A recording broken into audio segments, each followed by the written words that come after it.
Cette maison de répit répondrait à des besoins que nous rencontrons. Pour des personnes vieillissantes en fait, qui sont en transition ou qui ont besoin d'un peu plus de soutien en matière de santé, ça serait vraiment quelque chose d'intéressant. Ensuite, effectivement, il y a des résidents qui n'ont plus de famille, donc qui sont en permanence sur le foyer et donc qui ont besoin aussi de bouffées d'oxygène. Ça répondra à leurs besoins de pouvoir s'apaiser et de rencontrer d'autres personnes. Il y a aussi des personnes qui sont en situation un petit peu plus vieillissante, qui ont des besoins différents et qui sont en attente d'une place, par exemple en foyer d'accueil médicalisé ou qui ont un besoin plus important en termes de santé.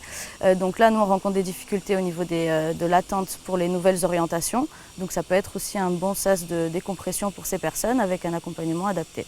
Alors sur l'IME de Saint-Jean-du-Falga, on a une 50aine d'enfants. Nous, on a un service, c'est l'internat, mais qui est ouvert qu'en semaine, donc du lundi au vendredi, sur de l'accueil séquentiel, donc un soir, 2 soirs. Il y a beaucoup de demandes de répit pour les week-ends, pour les vacances scolaires, parce que l'IME n'est pas ouvert 365 jours par an. D'une demande que nous, l'IME, à laquelle on ne peut pas répondre directement parce qu'on n'a pas d'hébergement ou d'établissement pour le faire.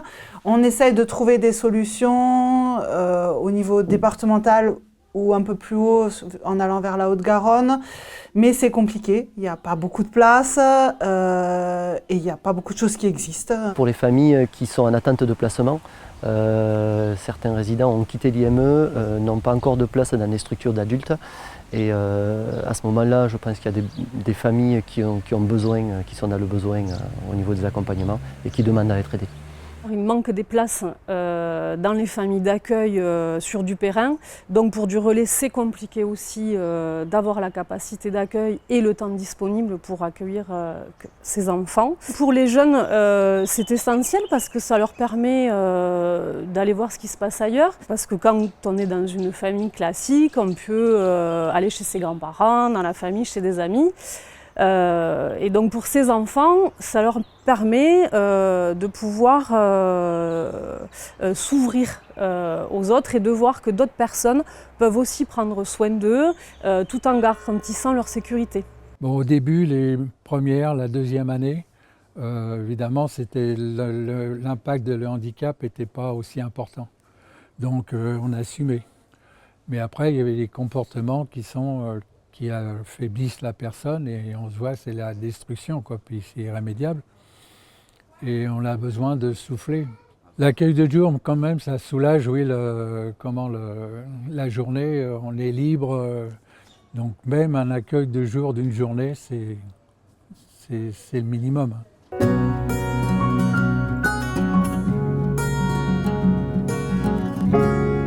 On a essayé de trouver des vacances adaptées aussi parce qu'on avait pas mal de demandes pour des vacances adaptées sur le mois d'août. Très souvent, c'est tombé à l'eau par manque d'organisation ou de moyens professionnels pour encadrer des jeunes avec des situations quand même souvent assez complexes. Trouver en fait des personnes qui proposent des séjours en fait adaptés pour justement prendre cette distance et permettre à la personne de respirer et de sortir du quotidien.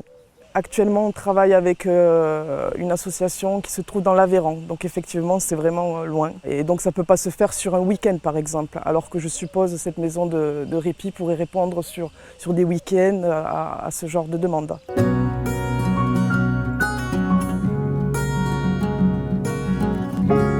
Bien évidemment, il serait plus facile d'avoir ces places à disposition, notamment dans les situations un peu de crise où on arrive au bout un petit peu d'une situation avec un enfant ou un adolescent, où ça permet que tout le monde puisse prendre un petit peu de recul sur la situation complexe du moment. On a eu et on a encore sur l'IME des situations complexes où des fois on a besoin de nous aussi de répit ou de renfort. Et je pense que oui, ça pourrait être intéressant de se dire, ben là, on va proposer à ce jeune d'aller faire un séjour de quelques jours dans cette maison de répit, Ça va nous permettre à nous de souffler, peut-être de prendre le temps de réfléchir différemment à son accompagnement. Au jeune, ça va lui permettre de voir autre chose aussi. Des fois, ça peut permettre de faire redescendre un peu les tensions, de se poser, de se reposer. On rencontre des difficultés par moment, de l'épuisement, du fait d'une non-adhérence éducative, le fait que ça soit le quotidien, etc. La personne, elle s'essouffle et nous aussi. Donc du coup, ça pourrait permettre justement de pouvoir retrouver un peu de sérénité pour la personne et pour nous aussi. Aujourd'hui, en Ariège, quand il y a une situation d'urgence, il n'y a pas forcément de place disponible pour cet enfant. Donc c'est quelque chose qui va être fait très rapidement, orienté vers le foyer de l'enfance. Et donc cette maison de répit pourrait répondre mieux à ces situations d'urgence et l'enfant pourrait être mieux accompagné ainsi que sa famille d'accueil.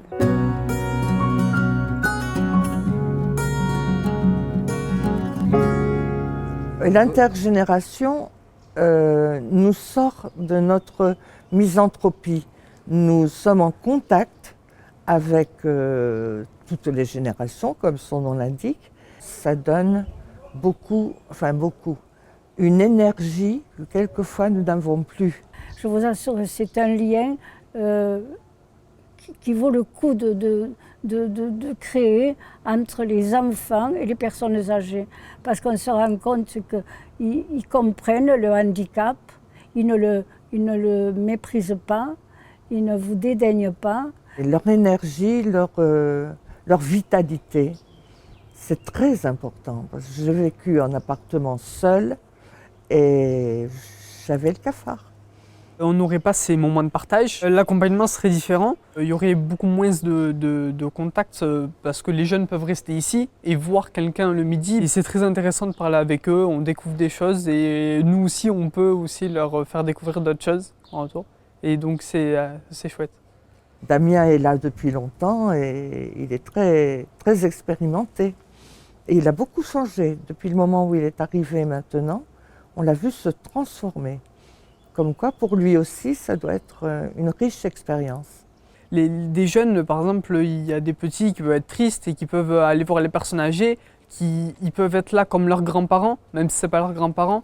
Et donc c'est un point qui est très, très bien dans ce système-là. Et même nous, s'il y a des personnes âgées qui ne vont pas bien, on peut les accompagner et c'est très bien.